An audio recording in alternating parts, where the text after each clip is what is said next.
in-order din sa cafe naman ay bangsilog.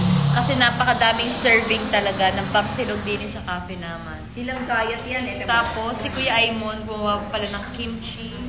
Yes. Yummers. Ang sa inay ay spam silog, guys. Pero, ayan. Ito yung akin. Alam na ni Aimon kung ano yung favorite ko dito. Pero, wala ito sa ano, wala ito sa menu. Baka hanapin ng iba. Kumbaga to special ko lang. Special lang para ay, saan yung buyo ko niya? Yan. Special lang para sa akin. Ginagawa lang to ng aking anak para sa akin. Wow, ang tauray mo naman. Ay, request ko. Social. Ang akin, ayan. Oh, ang bangsilog din sa cafe naman. Samahan pa na napakasarap na suka. Ayan.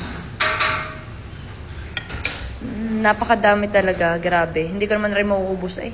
Yan. Ang baso namin, garni na dahil para iwas basag-basag. Ganda. Ayan o, tinan ninyo. Oh, my favorite. Sa egg, malasad. Maganda ngayon yung camera.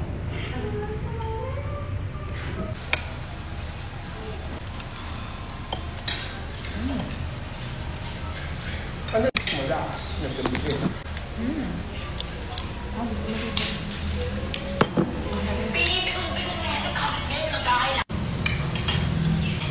Masarap mag-water naman. Kaya